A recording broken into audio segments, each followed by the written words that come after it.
All right, so it's been a while since I've made one of these. I thought I kind of gave up on it, but there's this girl on YouTube that I was subscribing to who also started making these videos at the same time, and she also stopped kind of way before I did. But now she kind of picked it up and continued on again, and it got me thinking, yeah, maybe I need to do this mainly for myself. I guess originally I thought I'd kind of make like a whole show, supposed to track my progress of how to completely changed my life in 1 year. And I kind of have been sticking to that. I've been jogging, my health is improving, my skin is improving, my sleep has been improving, and my diet has been improving. So they're all kind of like physically kind of stuff working together. But I was thinking about constraints, and there was like this author, David Epstein.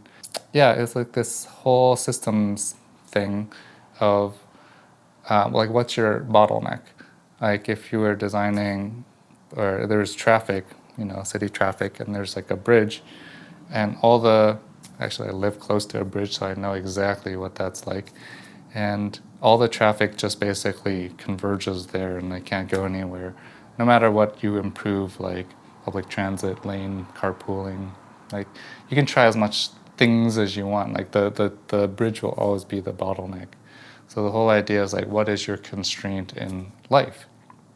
Like, what is the thing that if you actually improved it, it would help you the most?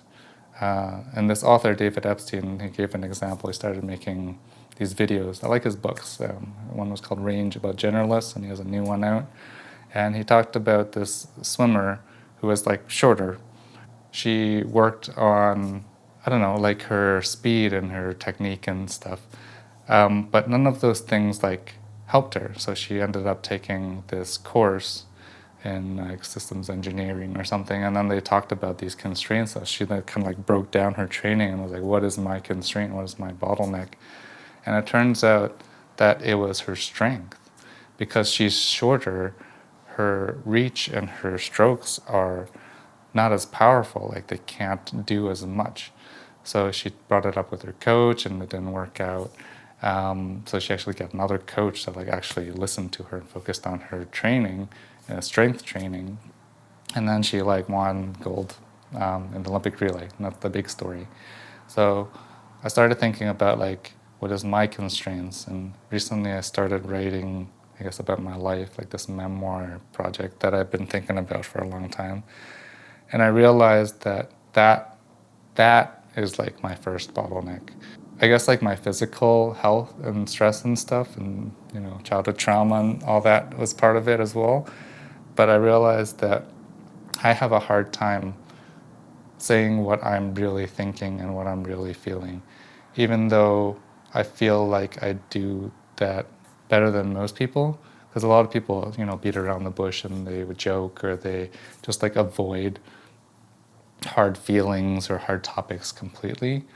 I will at least like broach those things and I'll bring up problems at work, and people actually generally don't like that because people hate when you point out things that are actually going on, like things that are part of reality, which blows my mind. But I still don't really fully say what I mean. And if people annoy me or if things aren't run well, I try not to hurt people's feelings, but I don't actually like tell them how I truly feel.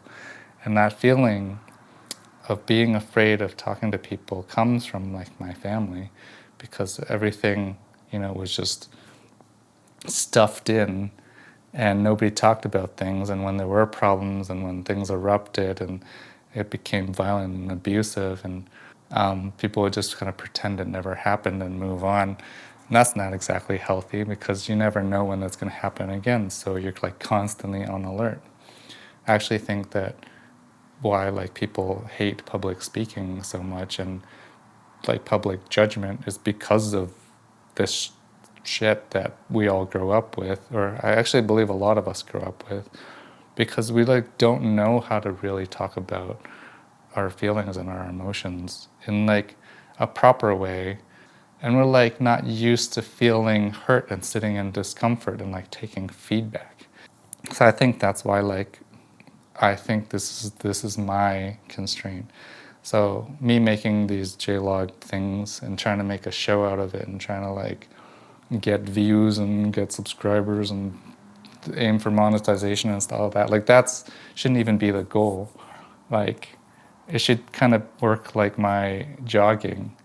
I just go because it helps me, it improves me.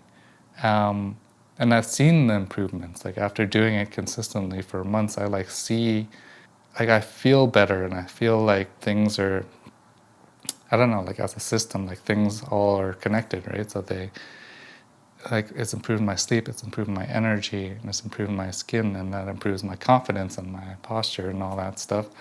And now I'm like, okay, maybe I can do these videos again, but it's not for views, it is for me. It is for my training. And the only way to get better at it is to do it over and over and over again on like a regular schedule. So I think that's what I need to do. I need to just do this as a form of training, not put so much credence and pressure on it, not care too much about the outcomes, even though it's strange because when I communicate things like with running, I can just, you know, monitor myself and I understand how my body feels and moves. But with, you know, talking and communications, I guess I can understand how I'm speaking and delivering and whether I pause and, you know, my vocabulary use or something. But ultimately, I do need like feedback from other people eventually to like see if my message comes across or if people, I don't know, enjoy watching it or they get something out of it or they understand and relate with it at least. Yeah, I shouldn't focus too much on, I don't know, money and income and outcomes, funny words, because that's not the point, not at this moment, until I like conquer the fear and have, I don't know, like kind of the minimum skill sets and confidence and like the habit built. None of the rest of it really matters. Yeah, even with the running, it's not like I'm running a marathon or trying to like win a race or something. Like the whole point is to change my life and change me so that, you know, as I go through this midlife crisis, I'm 41, that like whatever all this shit that I'm carrying and the fear and the constraints and the bottlenecks, if I can like eliminate or at least reduce those quite a bit so that I don't carry it for like another 40 years, that's already like a huge achievement. I think even right now, like if my skin is getting better and my sleep is better, I can maintain that and I can exercise regularly and be healthy for like the next 40 years. I think that's already like a huge accomplishment.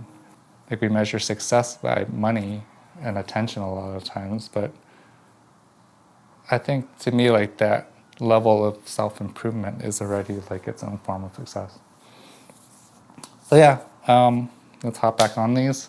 Welcome back to JLOG, and like and subscribe if you want to follow along. But I think I'll try to post these at least once a week, maybe like every weekend or something like that. I'll figure that out soon. But yeah, if it's anything like my running, I think I can do it more on a consistent basis. Yeah, so goodbye for now. Until next time.